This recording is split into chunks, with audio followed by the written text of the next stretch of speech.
எல்லாம் சக்தியும் நானும். அப்பன் முருகப்பெருமானுடைய சிலைக்கும் வேலுக்கும் எப்படி வந்து அபிஷேகம் செய்கிறது, அடுத்து வேல்மாறல் எப்படி படிக்கிறது அப்படிங்கிறத பற்றி இந்த பதிவில் உங்களுக்கு நான் தெளிவாக சொல்ல போகிறேன். இதை செஞ்சாலே போதும் அப்படிங்கிற மாதிரி தான், இது எல்லாராலையுமே முடியும். இது நான் பூஜை அறையில் செய்யல, உங்களுக்கு தெரியணுன்றதுக்காக பூஜை அறைக்கு வெளியில் வச்சு செய்கிறேன். நீங்கள் பூஜை அறையில் செய்கிறது தான் நல்லது, பூஜை அறையிலேயே செய்யுங்க. அடுத்து என்கிட்ட இருக்கிற பொருட்களை வச்சு நான் இப்படி செட் பண்ணி இப்படி நான் செய்கிறேன். உங்களால் என்ன முடியுமோ உங்ககிட்ட இருக்க பொருட்களை வச்சு நீங்கள் அந்த மாதிரி செய்யுங்க. அப்போ முருகப்பெருமான் நம்ம என்ன செஞ்சாலும் நம்ம மன நிறைவோட சந்தோஷத்தோடு செஞ்சோம் கண்டிப்பாக அவர் ஏற்றுப்பார். அதனால் இப்படி தான் செய்யணும் அப்படி தான் செய்யணுன்றதெல்லாம் கிடையாது. நான் இந்த மாதிரி செட் பண்ணி என்னுடைய மன திருப்திக்கு நான் வச்சு செய்கிறேன். இது வந்து நான் பூஜை அறையில் வைக்கிற வேல் தான், கையில் வைக்கிற வேல் கிடையாது. அந்த வேலையும் சேர்த்தே நான் வந்து அபிஷேகம் செய்ய போகிறேன். என்னோட வேல் வந்து சின்ன வேல் தான், அதனால வந்து நான் அப்படியே வச்சு செஞ்சுப்பேன். இப்படியும் செய்வேன், கிணத்துலையும் வச்சு செய்வேன். உங்களுக்கு வந்து கிளியராக தெரியணுங்கிறதுக்காக தான் நான் இப்படி நான் செய்கிறேன். முதல்ல நம்ம வந்து விளக்கு ஏற்றிக்கலாம். எதுவுமே செய்யறதுக்கு முன்னாடி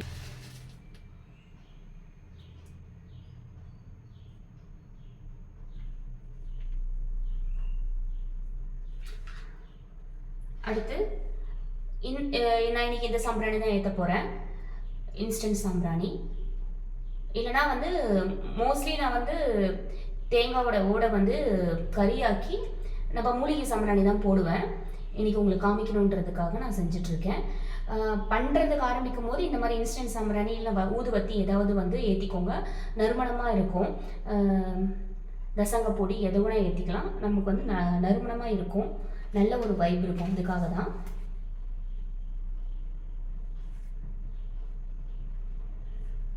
ஏற்றி இப்படி ஓரமாக வச்சிடலாம். வச்சுட்டு முதல்ல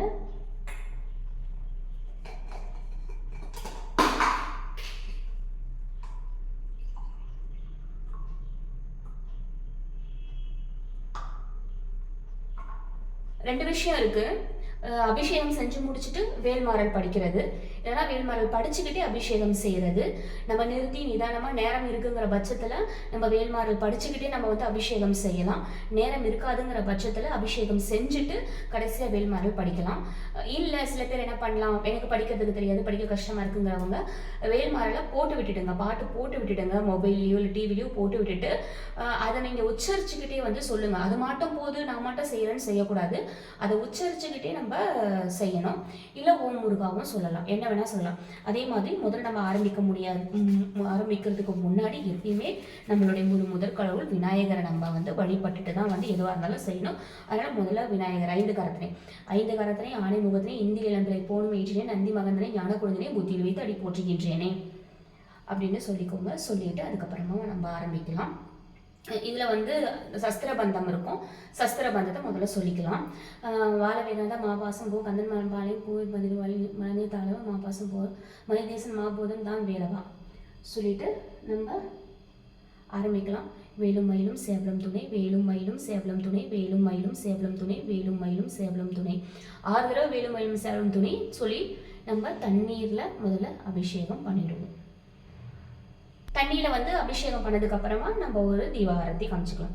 வேலுமயிலும் சேவலம் துணை, வேலுமயிலும் சேவலம் துணை, வேலுமயிலும் சேவலம் துணை, வேலுமயிலும் சேவலம் துணை, வேலுமயிலும் சேவலம் துணை, வேலுமயிலும் சேவலம் துணை. அடுத்து நம்ம பண்ண போகிறது வந்து பாலில் அபிஷேகம் செஞ்சுக்கலாம். 3 பொருள்கள் 5 பொருள்கள் எத்தனை வேணால் செய்யலாம், நம்மக்கிட்ட இருக்கிற பொருளை பொறுத்து. தண்ணியையும் ஒன்றாக நம்ம கணக்கு பண்ணிக்கலாம். அடுத்து நம்ம செய்ய போகிறது 2வது பொருள் பாலை வச்சு செய்ய போகிறோம். இப்போ வந்து ஃபஸ்ட்டு விழிக்கு துணை திருமென் மலர் பாதங்கள் சொல்லிக்கலாம். விழிக்கு துணை திருமென் மலர் பாதங்கள் வேண்மை கொன்றாம் ஒழிக்கு துணை முருகா வேணும் நாமங்கள் முன்பு செய்த பழிக்கு துணை அவர் 12 தோளும் பயந்த தடி வழிக்கு துணை வடிவேலும் செங்கோடன் மயிலுமே. அதுக்கடுத்து மறுபடியுமே சாலம் துணை, வேலும் மயிலும் சேவலும் துணை, வேலும் மயிலும் சேவலும் துணை, வேலும் மயிலும் சேவலும் துணை. 6 முறை செஞ்சுட்டு திரும்ப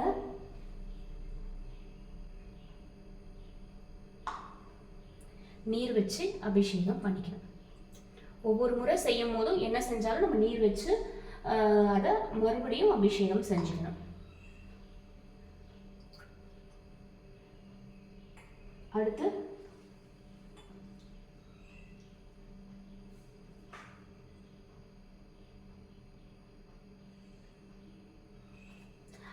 நான் வந்து தயிர் வச்சு அபிஷேகம் பண்ண போகிறேன். அப்போ தடக்கொற்ற வேல்மயிலே சொல்லிக்கலாம். தடக்கொற்ற வேல்மயிலே இடத்தீர தனிவில் நீ வடக்கு கிரிக்கு அப்புறத்தும் நீ தொகையில் வட்டமிட்டு கடற்கு அப்புறத்தும் கனக சக்கரத்திற்கு அப்புறத்தும் திசைக்கு அப்புறத்தும் திரிகுவையே திருகுவையே வேலும் மயிலும் சேவலும் துணை பண்ணிட்டு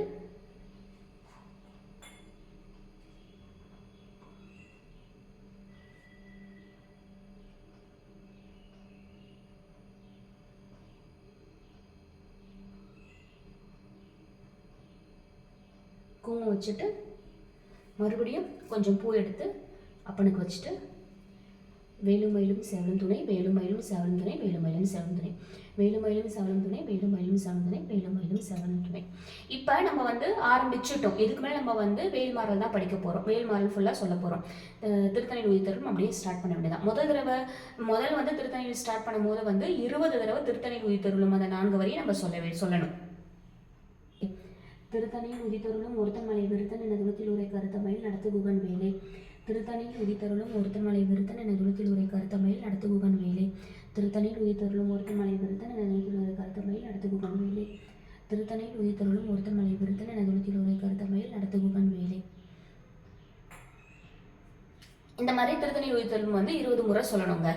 இப்போ வந்து நம்ம தயிரும் முடிச்சிட்டோம், தண்ணி முடிச்சிட்டோம், பால் முடிச்சிட்டோம், தயிர் முடிச்சிட்டோம். அடுத்து நம்ம என்ன பண்ண போறோம்னா மஞ்சள். நான் இப்போ இதுக்கு கஸ்தூரி மஞ்சள் யூஸ் பண்ண போறேன். கஸ்தூரி மஞ்சள் வந்து ரொம்பவே நல்லதுங்க. கஸ்தூரி மஞ்சளும் ஒரு கணக்கு வச்சுக்கலாம், சாதாரண மஞ்சள் தூளும் ஒரு கணக்கு வச்சுக்கலாம். நான் இப்போ பயன்படுத்த போகிறது கஸ்தூரி மஞ்சள். இது வந்து 4வது பொருள்.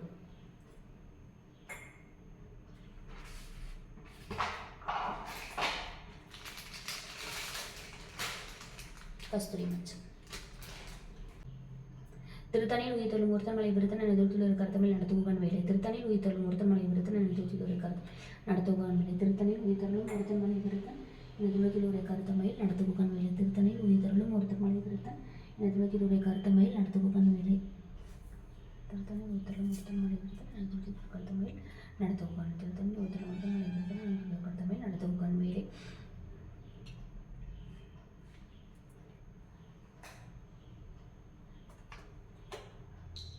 அடுத்த 5வது பொருளை நான் அபிஷேகம் பண்ண போகிறது பன்னீர் வச்சு.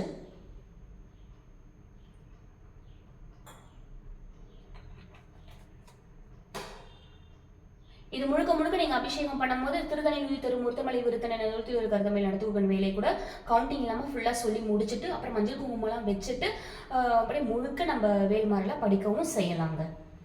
திருத்தணியில் உயிர்த்தருளும் ஒருத்தன் மலை விருத்தன் என தொழுத்தியுள்ள கருத்தமையில் நடத்துகுகன் வேலை. திருத்தணியில் உயிர்த்தருளும் ஒருத்தன் மலை விருத்தன் என தொழுத்தியுள்ள கருத்தமையில் நடத்துகுகன் வேலை. திருத்தணியில் உயிர்த்தருளும் ஒருத்தன் மலை விருத்தன் என திருத்தணியில் உயிர்த்தருளும் ஒருத்தன் மலை விருத்தன் என தொழுத்தியுள்ள கருத்தமையில் நடத்துகுகன் வேலை. திருத்தணியில் உயிர்த்தருளும் ஒருத்தன் மலை விருத்தன் என தொழுத்தியுள்ள கருத்தமையில் நடத்துகுகன் வேலை. ஒவ்வொரு முறை அபிஷேகம் செய்யும் போதும் நம்ம மஞ்சள் குங்குமம் வச்சுட்டு பூ கொஞ்சம் வச்சு நம்ம வந்து ஆர்த்தி காமிக்கணும். திருத்தணியில் உயிர்த்தருளும் ஒருத்தன் மலை விருத்தன் என தொழுத்தியுள்ள கருத்தமையில் நடத்துகுகன் வேலை. திருத்தணியில் உயிர்த்தருளும் ஒருத்தன் மலை விருத்தன் என தொழுத்தியுள்ள கருத்தமையில் நடத்துகுகன் வேலை. இப்போ நான் 5 பொருள்கள் முடிச்சுட்டேன். நம்ம விபூதி வச்சும் பண்ணலாம். நான் விபூதி வச்சும் செய்வேன். இன்னைக்கு நான் செய்யலை. விபூதி வச்சு செய்யும் போது கடைசியாக எல்லாமே முடிச்சுட்டு கடைசியாக விபூதி வச்சு செஞ்சுட்டு அந்த விபூதி எடுத்து நம்ம இட்டுக்கலாம். அதுவும் ரொம்ப ஒரு நல்ல பலனை தருங்க. சரி, இப்போ இந்த மாதிரி அபிஷேகம் பண்ணி முடிச்சிட்டோமா? இப்போ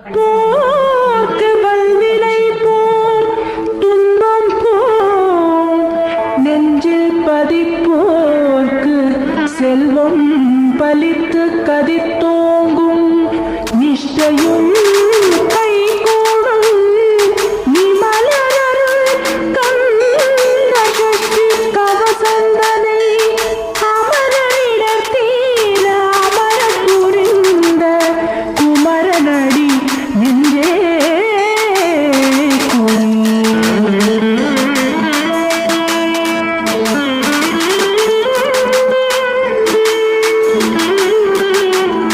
இப்போ உங்களுக்காக ஐயனை அபிஷேகம் பண்ணதை கிட்டக்க காமிக்கிறேன்.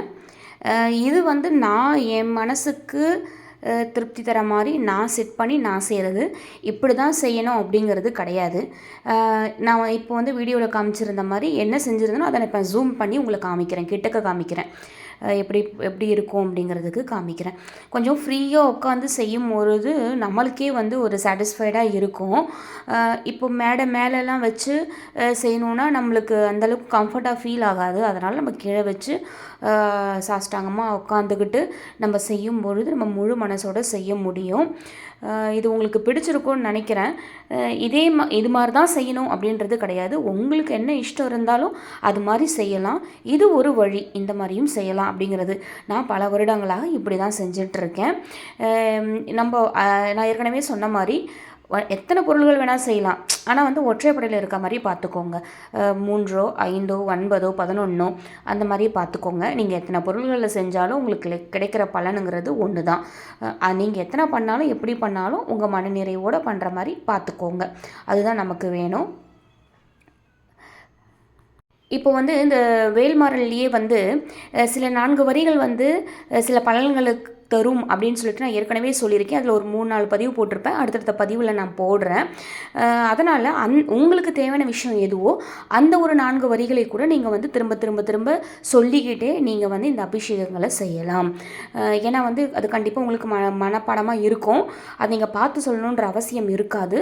அதனால் நீங்கள் அப்படியே அது மாதிரியே சொல்லிட்டு செய்யலாம். இல்லைங்கிற பட்சத்தில் ஓம் முருகா ஓம் முருகா ஓம் முருகான்னு சொல்லிக்கிட்டே கூட நீங்கள் செய்யலாம். கவுண்டிங் வச்சுக்காமல் நீங்கள் அப்படியே கூட செய்யலாம். இல்லைனா வந்து சரவணா பவா சொல்லலாம்.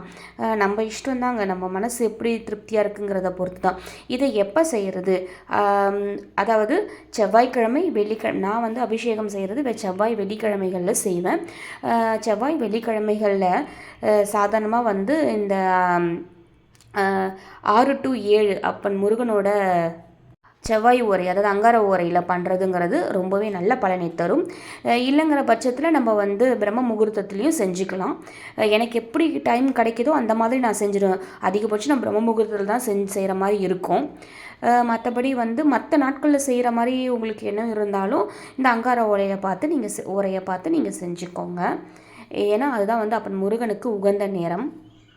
செவ்வாய்க்கிழமை உகந்த நாள்னு சொல்லுவாங்க. ஆனால் வெள்ளிக்கிழமையும் அப்போ முருகனுக்கு மிகவும் உகந்த நாளுங்க. அதனால் செவ்வாய் வெள்ளி 2 நாளுமே செய்கிறதுங்கிறது நல்ல பலனை தருங்க. செவ்வாயில் பண்ணும்போது 6 to 7 பார்த்துக்கோங்க. வெள்ளிக்கிழமை பண்ணும்போது பிரம்ம முகூர்த்தத்துலேயே செஞ்சுக்கிற மாதிரி நீங்கள் செஞ்சுக்கலாம். நான் அப்படி தான் செய்கிறேன். அதே மாதிரி பேக்கெட்டில் இருக்கிற வேலுக்கு எப்படி செய்யணுங்கிறதுக்கு நான் ஒரு பதிவு கொடுத்துருப்பேன். அந்த பதிவு மாதிரி பார்த்து செஞ்சுக்கோங்க. இது வந்து நம்ம பூஜை அறையில் வைக்கிற பொருட்கள் பூஜை அறையில் இருக்கிறதுனால அதே மாதிரி ஒன்றா செஞ்சு ஒன்றா வச்சுருவேன். நான் என்ன பண்ணியிருந்தாலும் அதே தான் வந்து உங்களுக்கு கிட்டக்க காமிச்சிருக்கேன், எப்படின்னு உங்களுக்கு தெரியணுங்கிறதுக்காக. பூ வந்து எந்த பூ வேணால் போடலாங்க. அப்பன் முருகனுக்கு மனம் போல் நம்ம மனம் எப்படி இருக்கோ அந்த மாதிரி நம்ம கையில் எப்படி இருக்கோ அந்த மாதிரி வந்து நம்ம மனம் போல் செய்யலாம். அப்பன் முருகன் எதுவாக இருந்தாலும் ஏற்றுப்பார். இந்த மாதிரி செய்யும்போது நம்மளுக்கே ஒரு நல்ல ஒரு வைப் இருக்குங்க. ஸ்பிரிச்சுவலாக ஃபீல் பண்ணுவோம், ஒரு பாதுகாப்பாக ஃபீல் பண்ணுவோம். என்னவோ அப்பன் முருகன் நம்ம கூடயே இருக்கிற மாதிரி உணர்வு இருக்குங்க. கண்டிப்பாக நம்ம பண்ணும்போதே இந்த பக்கம் என்னவோ சேவல் உட்காந்துருக்க மாதிரியும் அந்த பக்கம் என்னவோ மயில் உட்காந்துருக்க மாதிரியும் நம்ம முன்னாடி வேலு முருகன் இருக்கிற மாதிரியும் நமக்கு வந்து ஒரு ப்ரொடெக்ஷன் கொடுக்குற மாதிரியும் ஒரு ஃபீல் ஆகுங்க. உண்மையாகவே ரொம்ப நல்லா இருக்கும். அதே மாதிரி நீங்கள் இந்த அபிஷேகம் பண்ணும்போது கந்தசஷ்டி கவசம் கூட போட்டுட்டு செய்யலாம். நம்ம இஷ்டம்தான்.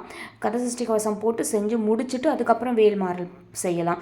உங்களுடைய நேரம் எப்படி இருக்குது அப்படிங்கிறத பொறுத்து நீங்கள் அந்த நேரத்துக்கு ஏற்ற மாதிரி செஞ்சுக்கோங்க. காலையில் வந்து ஸ்கூல் போகிறவங்களா இருக்கீங்க, வேலைக்கு போகிறவங்களா இருக்கீங்க, காலேஜ் போகிறவங்களா இருக்கீங்கன்னா கண்டிப்பாக இந்த மாதிரிலாம் உட்காந்து செஞ்சுட்டுலாம் இருக்க முடியாது. இதை வந்து நீங்கள் ப்ராப்பராக செய்கிறதுக்கு ஒரு 10 நிமிஷம் கூட ஒதுக்குனா போதுங்க. நீங்கள் 10 நிமிஷம் செஞ்சுட்டு படிக்கிறதுக்கு ஒரு 10 நிமிஷம், அதனால் ஒரு அரை மணி நேரம் பார்த்துக்கோங்க. செஞ்சு முடிச்சிட்டிங்கன்னா உங்களுக்கு வந்து அந்த வேலை முடிஞ்சிடும்.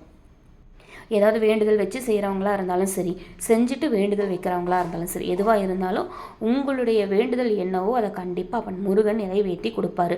இன்னொரு விஷயம், ஒரு விஷயம் கேட்குறோம், அந்த விஷயம் வந்து அப்பன் முருகன் கொடுப்பாரா அப்படின்னு கேட்டிங்கன்னா நான் என்ன சொல்லுவேன்னா, நீங்கள் ஒரு விஷயம் கேட்குறீங்க, ஆனால் அப்பன் முருகன் வந்து இந்த விஷயத்துக்கும் மேலே உங்களுக்கு இன்னொரு விஷயம், முக்கியமான விஷயம் உங்களுக்கு கிடைக்க வேண்டியதாக இருக்குங்கிற பட்சத்தில் அவர் என்ன பண்ணுவார்னா அந்த விஷயத்த கொடுத்துருவார் உங்களுக்கு.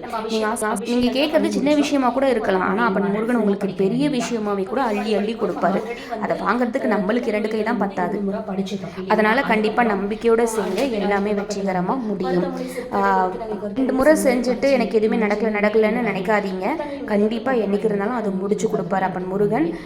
இனி ஒரு நல்ல விஷயம் கிடைக்கிறதுக்கு முன்னாடி சில ஸ்ட்ரகிள்ஸ் நம்ம பார்த்தாங்க ஆகணும். அதனால் பொறுமையோடு காத்துருங்க, மனதார செய்யுங்க, கண்டிப்பாக எல்லாமே நல்லபடியாக நடக்கும். நாளை கிடைச்சிருமான்ட்டு எதிர்பார்ப்போடு செய்யாமல் மனநிறைவோடு செஞ்சு பாருங்கள், எல்லாமே நல்லதாக இருக்கும். ஒவ்வொரு பத்தியை சொல்லும் போதும் நம்ம வந்து திருத்தணில் உயிர்த்தெழும் ஒருத்தன் மலை விருத்தன் கருத்தமிழ் நடத்த உகன் வேலுன்ட்டு கண்டிப்பாக சொல்லணும். நான் பாடணும்னு நீங்கள் பாடணும் அப்படின்னு ஆசைப்பட்டீங்க அப்படின்னா தாராளமாக பாடலாம். பருத்த மொழி சிறுத்த இடை வெளுத்த நகை கருத்த குழல் சிவந்த இதழ் மனச்சிறுமி விழிக்கு நிகராகும் திருத்தணியில் உதித்தருளும் ஒருத்தன் மலை விருத்தன் என துளத்தில் உரை கருத்த மயில் நடத்து குகன் வேலே.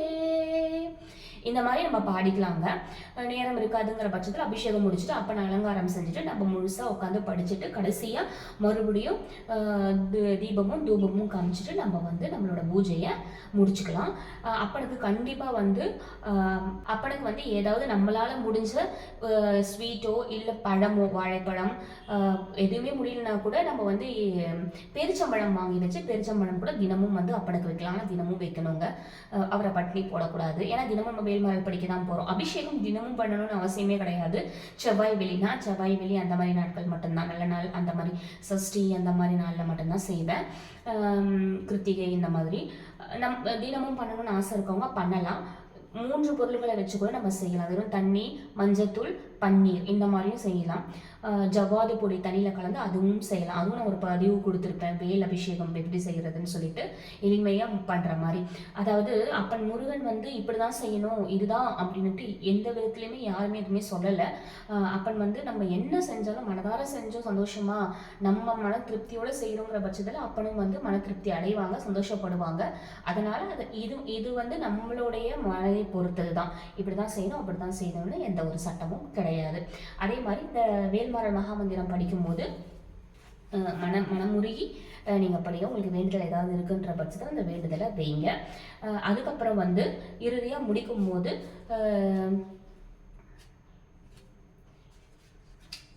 இறுதியில் முடிக்கும் போதும் மறுபடியுமே வந்து திருத்தணி உயிர்த்தரும் ஒருத்தமலை விருத்தனை துளித்து கருத்தமிழ் நடத்துவன் வேலை மறுபடியும் 20 முறை சொல்லணும். 20 முறை சொல்லி முடிச்சதுக்கு அப்புறமா திருத்தணியில் ஒருத்தனை கருத்தமிழ் நடத்துவன் வேலை தேரணியிட்டு புறமேறித்தான் மகன் செங்கையில் கூர் பேரணி இட்டணுவாகி கிளவஞ்சம் குறைந்ததற்கு வேரணி இட்டு வளைந்த கடகம் நினைந்து சூர் பேரணி கெட்டது தேவேந்திர லோகம் பிழைத்ததுவே வீரவேல் தாரவேல் விண்ணோர் சிறை மீட்டவேல் தீரவேல் செவ்வேல் திருக்கைவேல் வாரி குளித்தவேல் கொற்றவேல் கூர்மார்பு குன்றும் துளைத்தவேல் உண்டே துணை வேலும் மயிலும் சேவலும் துணை வேலும் மயிலும் சேவலும் துணை வேலும் மயிலும் சேவலும் துணை வேலும் மயிலும் சேவலும் துணை வேலும் மயிலும் சேவலும் துணை வேலும் மயிலும் சேவலும் துணை. இந்த மாதிரி 6 முறை முடிச்சுட்டு அதுக்கப்புறமா நம்ம வந்து நீங்கள் வந்து என்ன வந்து அப்பனுக்கு வந்து படைக்க போகிறீங்களோ பழமோ இல்லை திராட்சையோ என்னவோ இனிப்பு பொருட்களோ எதுவாக இருந்தாலும் சரி, உங்கள் கையால் செஞ்சதாக இருந்தாலும் சரி வாங்கினதாக இருந்தாலும் சரி அது அப்பனுக்கு வந்து நெய்வேத்தியம் வச்சு அப்பனுக்கு வந்து ஆரத்தி காமிச்சிட்டு நம்மளோட பூஜையை முடிச்சுக்கலாம்.